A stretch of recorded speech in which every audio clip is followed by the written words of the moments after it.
ناظرین گرامی، اس وقت ہم بغداد شہر میں موجود ہیں۔ بغداد ایک تاریخی شہر ہے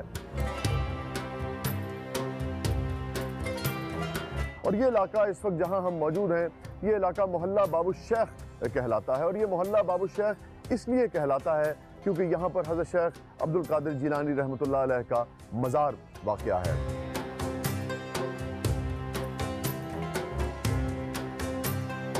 حضرت نے فرمایا کہ اللہ کا قرب اسے حاصل ہوتا ہے، اللہ کا قرب اسے حاصل ہوتا ہے جو مخلوق خدا پر شفقت کرتا ہے۔ اسی قول کے ساتھ حضرت کے مزار کی طرف بڑھتے ہیں۔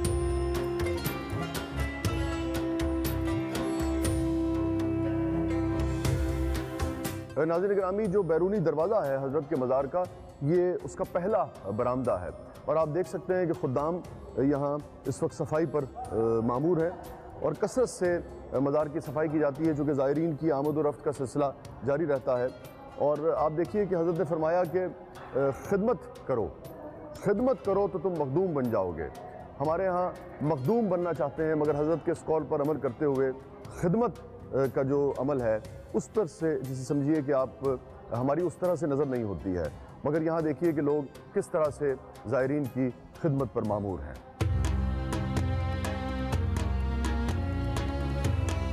اس وقت ہم حضرت کے مزار کے صحن کے پاس موجود ہیں۔ آپ دیکھ سکتے ہیں کہ حضرت کا جو روحانی جاہ و جلال ہے، جو کمال ہے، جو جمال ہے روحانی، وہ صحن سے عیاں ہے۔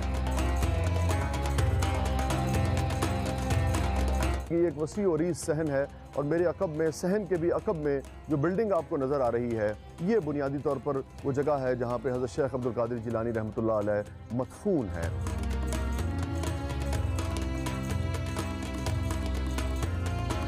غوث العظم حضرت سید شیخ عبد القادر جیلانی رحمۃ اللہ علیہ کی پیدائش 1 رمضان المبارک 470 ہجری میں ایران کے صوبے کرمان شاہ کے مغربی شہر گیلان میں ہوئی۔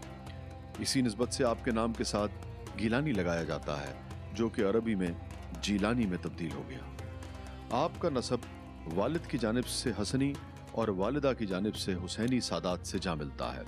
غوث العظم پیران پیر، دستگیر، میر محی الدین، سلطان الاولیاء، قطب ربانی، محبوب سبحانی، قندیل لا مکانی اور امام الاولیاء، یہ سارے القابات حضرت سید شیخ عبد القادر جیلانی رحمۃ اللہ علیہ کے ہیں۔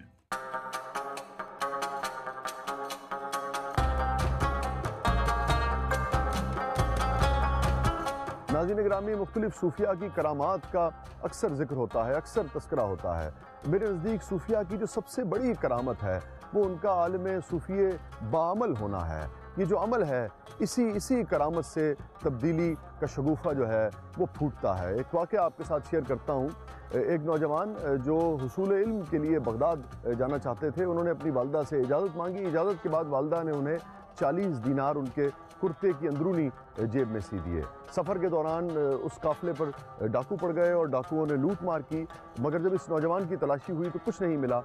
لیکن نوجوان سے جب پوچھا گیا کہ کیا تمہارے پاس کچھ ہے، تو نوجوان نے سچ بولا۔ اس نے کہا کہ ہاں، میرے پاس 40 دینار ہیں، اور اسے پھر ڈاکوؤں کے سردار کے پاس لے جایا گیا تو پتہ لگا کہ 40 دینار جو ہیں وہ جیب کی اندرونی یعنی کہ کرتے کی اندرونی جیب میں سلے ہوئے تھے۔ ڈاکو بہت حیران ہوا۔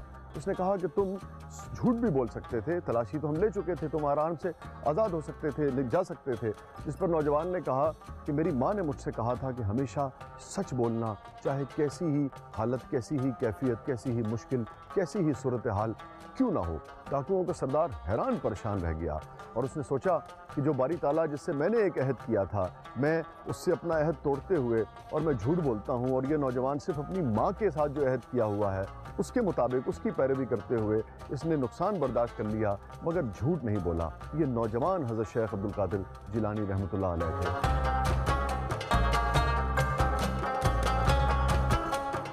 اس عمل کی یہ کرامت تھی کہ ڈاکوؤں کا پورا قافلہ جو ہے وہ طائب ہو گیا اور نیکی کی طرف رواں دواں ہو گیا۔ یہ ہے وہ صوفیاء کی کرامت جس سے ہمیں سبق سیکھنا چاہیے۔ آج ہم انہی کے مزار پر موجود ہیں، حضرت شیخ عبد القادر جیلانی رحمۃ اللہ علیہ کے مزار پر، جن کا پیغام ہے سچ۔ حضرت شیخ عبد القادر جیلانی رحمۃ اللہ علیہ ابھی کم سن تھے کہ آپ کے والد بزرگوار کا سایہ آپ کے سر سے اٹھ گیا، جن کا نام تھا حضرت ابو صالح رحمۃ اللہ علیہ، اور آپ کی والدہ ماجدہ اور آپ کے نانا حضرت عبداللہ سمئی جو تھے، ان کے کاندھوں پر آپ کی پرورش اور تربیت کی تمام تر ذمہ داری آن پڑی۔ 5 برس کے تھے تقریباً جب آپ کو مکتب میں داخل کرایا گیا، اور آپ 12 برس کے تھے جب آپ کے نانا کا سایہ بھی آپ کے سر سے اٹھ گیا۔ 16 برس کی عمر کے لگ بھگ آپ جیلان سے حصول علم کے لیے، مزید حصول علم کے لیے بغداد تشریف لے گئے۔ بغداد آمد کے بعد تقریباً 7 برس میں آپ نے جملہ علوم و فنون میں مہارت حاصل کی، اور اس کے بعد ظاہری علم میں مہارت حاصل کرنے کے بعد جو علوم باطنی تھے اس کے حصول کے لیے اپنے استاد اور شیخ حضرت ابو سعید مبارک مخزومی کے دست حق پر بیعت کی اور خرقہ خلافت حاصل کی۔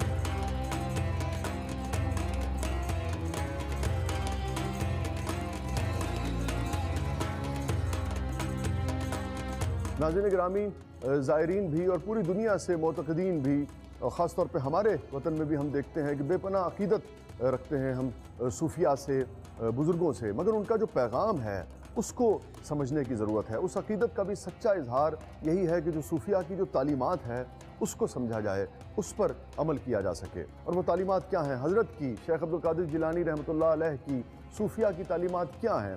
خلق خدمت کر دو، خلق خدمت کر دو مخدوم شد، ہر کے خود دیدرا محروم شد۔ اگر خلق کی خدمت نہیں کی جائے گی، اگر صرف اپنی ہی جانب کوئی دیکھتا رہے گا تو وہ باری تعالیٰ کی رحمتوں سے محروم رہے گا۔ یہ ہے پیغام۔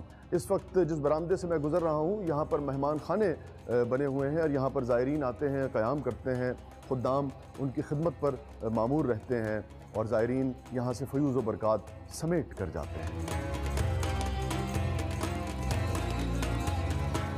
وہ عراقی عورت ہم یہاں لے کے ہم یاد کرتے آتے جاتے رہے۔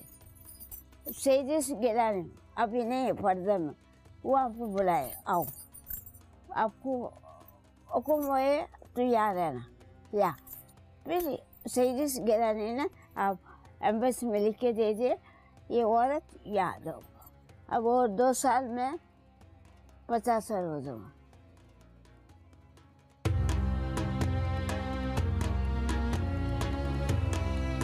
حضرت سید شیخ عبد القادر جیلانی رحمۃ اللہ علیہ غریبوں، فقیروں اور ضعیفوں سے انتہائی نرمی اور شفقت سے پیش آتے تھے۔ آپ فرمایا کرتے تھے، اگر مجھے دنیا اور دنیا کے تمام خزانے مل جائیں تو میں انہیں بھوکوں کے کھلانے اور ضرورت مندوں کی ضرورت پوری کرنے کے لیے وقف کر دوں۔ میرے نزدیک لوگوں کو کھلانے اور ان سے محبت اور خوش مزاجی سے پیش آنے سے بڑھ کر اور کوئی کام زیادہ ثواب کا باعث نہیں۔ اس وقت ہم حضرت سید عبد القادر جیلانی رحمۃ اللہ علیہ کے لنگر خانے میں موجود ہیں، جہاں آج بھی زائرین کے لیے لنگر کا انتظام ہوتا ہے، جبکہ عرس کے دنوں میں عقیدت مند مزار پر خصوصی لنگر کا اہتمام کرتے ہیں۔ اور خاص طور پہ ہمارا دل یہاں یہ دیکھ کر بہت خوش ہوا کہ بہت ہی اعلیٰ قسم کی خوراک کا انتظام کیا جاتا ہے۔ صفائی ستھرائی کا انتظام بھی یہاں بہت ہی اعلیٰ معیار کا ہے۔ ایک اور انتہائی دلچسپ اور عمدہ بات ہم نے یہ نوٹ کی کہ یہاں لنگر کی تقسیم کے دوران کسی قسم کی کوئی قید نہیں ہے۔ جو زائرین جتنی جھولی پھیلاتے ہیں اتنا ہی ان کی جھولی میں ڈال دیا جاتا ہے۔ ناظرین گرامی، علم کی اسلام میں بے پناہ اہمیت ہے۔ اس کا اندازہ اس بات سے ہو سکتا ہے، اس تاریخی حقیقت سے ہو سکتا ہے کہ میرے آقا سرکار دو عالم صلی اللہ علیہ وآلہ وسلم پر جب پہلی وحی آتی ہے تو وہ وحی تھی اقرا، اور اسی بات کو جو سرکار دو عالم صلی اللہ علیہ وآلہ وسلم کے جو غلام ہیں، جو ان کے چاہنے والے ہیں، اسی روایت کو، اسی چیز کو انہوں نے بھی آگے بڑھایا ہے۔ حضرت شیخ عبد القادر جیلانی رحمۃ اللہ علیہ نے بھی نہ صرف اپنے واعظ کے ذریعے، اپنے عمل کے ذریعے، اپنے کردار کے ذریعے، بلکہ اپنے علم کے ذریعے بھی اس سرچشمے کو آگے بڑھایا ہے جو دین حق کو، پروانوں کو اپنی طرف کھینچتا ہے، آج تک کھینچتا ہے۔ کئی کتب آپ نے تحریر فرمائی جس سے دین حق کے پروانے جو ہیں، جو عاشقان اسلام جو ہیں، وہ آج بھی